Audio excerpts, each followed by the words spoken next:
Welcome to my channel, Habit Blogs. Hi বন্ধুরা, আজ আমি আপনাদের সাথে শেয়ার করব কিভাবে আমরা একটি এজ ক্যালকুলেটর তৈরি করতে পারি এক্সেলের সাহায্যে, মাইক্রোসফট এক্সেলের সাহায্যে। আমরা যখন কম্পিউটারে বিভিন্ন ধরনের কাজ করি তখন আমাদের প্রায়ই বিভিন্ন বয়স নির্ণয় করতে হয়, বাট কম্পিউটারের ডিফল্ট যে ক্যালকুলেটরটা দেওয়া আছে সেখানে এজ ক্যালকুলেটরটা দেয়া নাই। এই জন্য আমরা এক্সেলের সাহায্যে যদি একটি এজ ক্যালকুলেটর নির্ণয় করে রাখি তাহলে আমাদের ওই কাজটা অনেক সহজেই হয়ে যায়। এই জন্য আমাদেরকে প্রথমে কি করতে হবে? আমাদেরকে প্রথমেই মাইক্রোসফট এক্সেলটা ওপেন করে নিতে হবে। আমরা মাইক্রোসফট এক্সেলটা ওপেন করে নেব। ওপেন করে নেওয়ার পরে আমরা প্রথমে যে কাজটি করব সেটা হলো, যেহেতু একটা এস ক্যালকুলেটর তৈরি করব, এই জন্য আমরা একটু সুন্দর করে ডিজাইন করে দেখি করা যায় কিনা।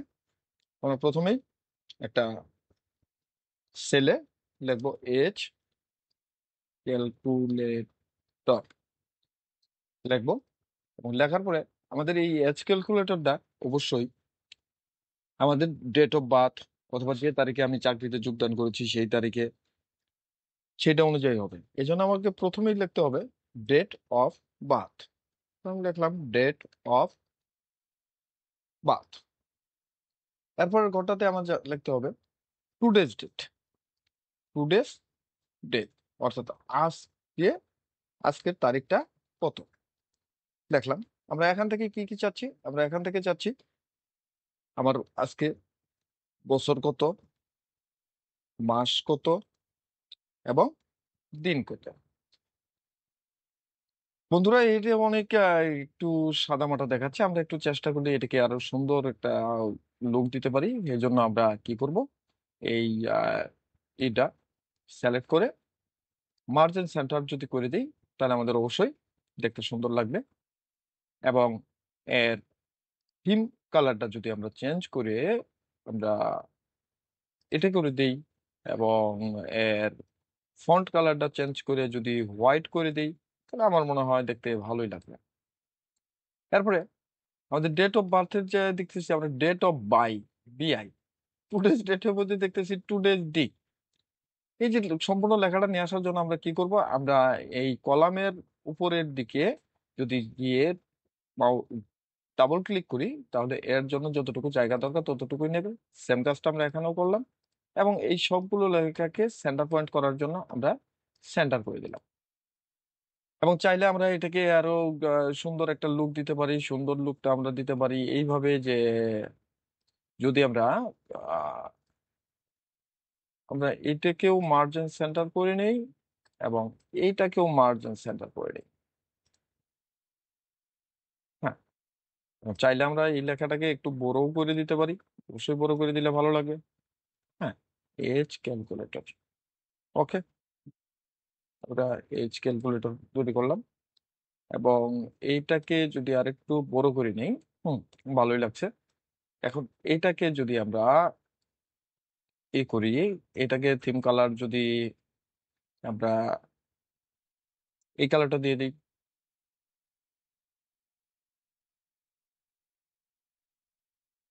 আমরা যদি এটার থিম কালারটা চেঞ্জ করে এটা দিয়ে দেই, এটার থিম কালারটা চেঞ্জ করে যদি আমরা এটা দিয়ে দেই, এটার থিম কালারটা, এটাও আপনার ব্যক্তিগত পছন্দ, আপনি কোন কালারটা দিবেন সেটা সম্পূর্ণই আপনার উপর নির্ভর করে। আমি জাস্ট এক একটা ডিফারেন্ট কালার নিয়ে এসে জাস্ট জিনিসটাকে একটু ভিন্নতা নিয়ে আসার চেষ্টা করতেছি আমরা। এরপরে এখানে যে ইটা করব, আমরা যদি এখানে অল বর্ডারটা সিলেক্ট করে দেই তাহলে অবশ্যই আমাদের জিনিসগুলো সেপারেট দেখা যাবে, ভালো দেখা যাবে, এবং এই লেখাগুলোকে আমি অবশ্যই মিডল পয়েন্টে নিয়ে যাব। আচ্ছা, এখন আমি ডেট অফ বার্থ দিতে গেলে আমাকে যে জিনিসটা খেয়াল করতে হবে, আমার যে সিস্টেমে অর্থাৎ আমার পিসিতে ডেট ফরম্যাটটা কি। আমার পিসিতে ডেট ফরম্যাটটা হলো প্রথমে মান্থ, তারপরে ডেট, তারপরে ইয়ার। তো আমাকে এখানেও ওইভাবে ডেট অফ বার্থটা দিতে হবে। আমরা ধরে নিলাম যে আমার একজনের ডেট অফ বার্থ হলো মে মাসের 21 তারিখে, 21 তারিখ, এবং সালটা হলো 2007। 2007।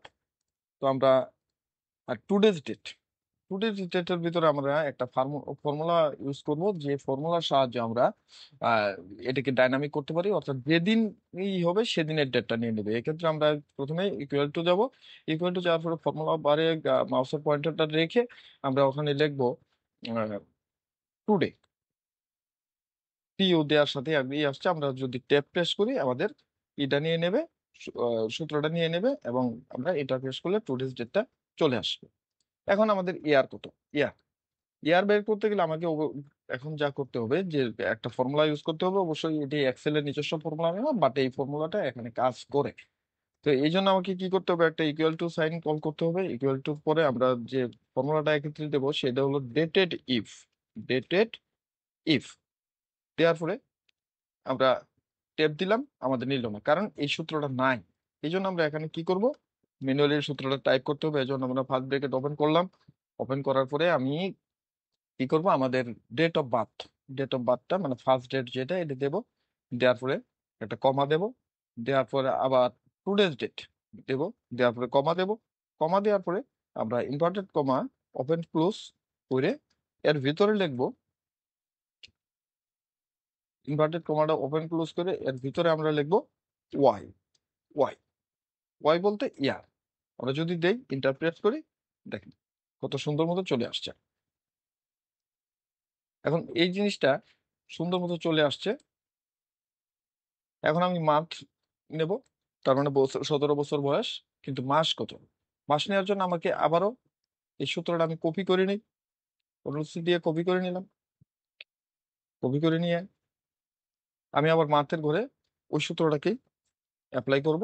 কিন্তু এক্ষেত্রে আমার যেহেতু মান্থটা হলো ইয়ারের অংশ, কাজেই ওয়াই এর পরে এম দিতে হবে। ওয়াই এর পরে যদি এম দেই সেক্ষেত্রে এন্টার দিলাম 10 মাস। এখন ডে এর ক্ষেত্রেও তো আমাকে তাই করতে হবে, আবার ওই সূত্রটা করব। আমরা যদি আবার প্রেস করি 17 আসতেছে, তাহলে এই 17 কিন্তু বছর।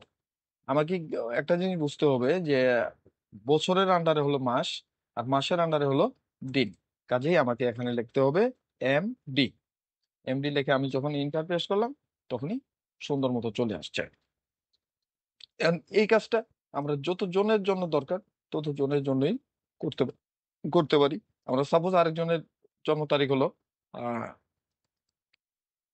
আহ, আমরা ধরে নিলাম নভেম্বর মাস 22 তারিখ 2000 সাল। তারপরে আমরা যখন ইন্টার দিয়ে দেবো অটোমেটিক্যালি নিয়ে নিছে। আমরা আরেকজনের ক্ষেত্রে ধরে নিলাম এর জন্ম মাসটা হলো জুলাই, অর্থাৎ 7, ডেট হলো আমরা ধরে নিলাম 26, এবং সাল হলো আমরা ধরে নিলাম 1995। ইন্টার প্রেস করলাম, কত সুন্দর মতো চলে আসলো বন্ধুরা।